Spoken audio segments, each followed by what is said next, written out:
اعوذ باللہ من الشیطان الرجیم۔ بسم اللہ الرحمن الرحیم۔ ومنہم امیون لا یعلمون الکتاب الا امانی وانہم الا یظنون۔ ومنہم امیون، اور ان میں سے کچھ ان پڑھ لوگ ہیں، لا یعلمون الکتاب، جو کہ کتاب کو نہیں جانتے یا کتاب کے معنی نہیں جانتے، الا امانی، سوائے اپنی آرزوؤں کے، وَإِنْهُمْ، اور وہ نہیں ہیں، الا یظنون، مگر گمان سے کام لیتے ہیں۔ اور ان میں بعض ان پڑھ ہیں کہ اپنے باطل خیالات کے سوا خدا کی کتاب سے واقف ہی نہیں ہے، اور وہ صرف ظن سے کام لیتے ہیں۔ یعنی ان میں سے ایک گروہ ایسے لوگوں کا ہے جو کتاب کا علم تو رکھتے نہیں ہیں، بس اپنی بے بنیاد امیدوں اور آرزوؤں کو لے کر بیٹھے ہوئے ہیں، جو ان کے دل میں آتا ہے اسی کو دین سمجھ بیٹھے ہیں، جو ان کے رسم و رواج میں آتا ہے اسی کو دین سمجھ بیٹھے ہیں، جو ان کے وہم و گمان میں ہوتا ہے وہی سمجھتے ہیں کہ دین ہے، پھر کہتے ہیں کہ دین فطرت ہے۔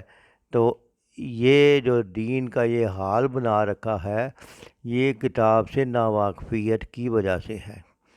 یہودیوں کے ایک گروہ کا ذکر یہاں پر ہو رہا ہے کہ یہ ان کے عوام کا حال تھا کہ علم کتاب سے بالکل کورے تھے۔ سید ابوالعلا مودودی رحمۃ اللہ علیہ اپنی تفسیر تفہیم القرآن میں لکھتے ہیں کہ وہ کچھ نہ جانتے تھے کہ اللہ نے اپنی کتاب میں دین کے کیا اصول بتائے ہیں، اخلاق اور شرع کے کیا قواعد سکھائے ہیں، اور انسان کی فلاح و خسران یا ناکامی کا دار و مدار کن چیزوں پر رکھا گیا ہے۔ اس علم کے بغیر وہ اپنی مفروضات اور خواہشات کے مطابق گھڑی ہوئی باتوں کو دین سمجھے بیٹھے تھے، اور جھوٹی توقعات پر جی رہے تھے کہ ہم بخشے بخشائے لوگ ہیں۔ اور جو حالہ کا دین، جو کتاب کا علم نہیں رکھتے، صرف ان کی آرزوئیں، ان کے خواہشات کے مطابق دین کو ڈال کر اسی کو دین سمجھ لینا ہوتا ہے۔ آئیے اب امت مسلمہ کی حالت کا جائزہ لیتے ہیں۔ یہ تو یہودیوں کا وہ حال ہے جو اس ناکام قوم کی ناکامی کا اعلان کرتے ہوئے ان پر مختلف جو ہے فرض جرم جو عائد کی جا رہی ہیں کہ یہ ان میں غلطیاں تھیں۔ ایک غلطی یہ نظر آئی کہ اللہ تعالیٰ کہتے ہیں کہ وہ ان میں ایسے ان پڑھ لوگ بھی ہیں جو نہ دین کا علم رکھتے ہیں، صرف اپنی بے بنیاد امیدوں اور آرزوؤں کو لے کر بیٹھے ہوئے ہیں اور وہم و گمان پر چلے جا رہے ہیں۔ جو دین کو، علم کتاب کو اللہ کی کتاب سے سمجھنا نہایت ضروری ہے، اور یہی ہمیں نبی کریم صلی اللہ علیہ وسلم نے کر کے دکھایا۔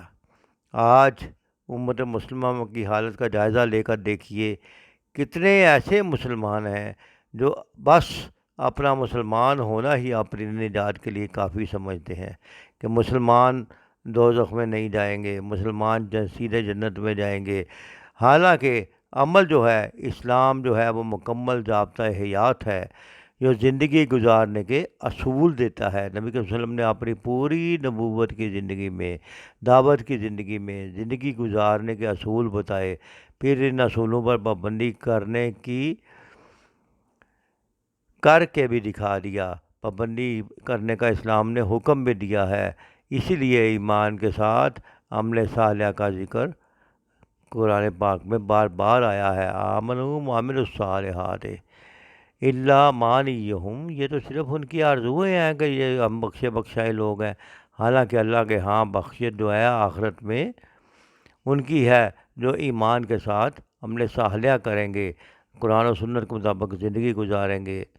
اور یہ عظیم امت مسلمہ جن کے ہاتھوں میں اللہ کی کتاب ہے اور اس کے عظیم رسول صلی اللہ علیہ وسلم کی پورے سیرت محفوظ ہے، آج ہمیں پتہ ہے کہ رسول اللہ صلی اللہ علیہ وسلم کے 24 گھنٹے کے معمولات کیا تھے، اور وہ عبادات میں کتنی محنت کرتے تھے، رب کی رضا حاصل کرنے کے لیے کتنی محنت کرتے تھے، کتنا استغفار کرتے تھے، کتنا اللہ کو راضی کرنے کی کوشش کرتے تھے، کتنی دعائیں مانگتے تھے۔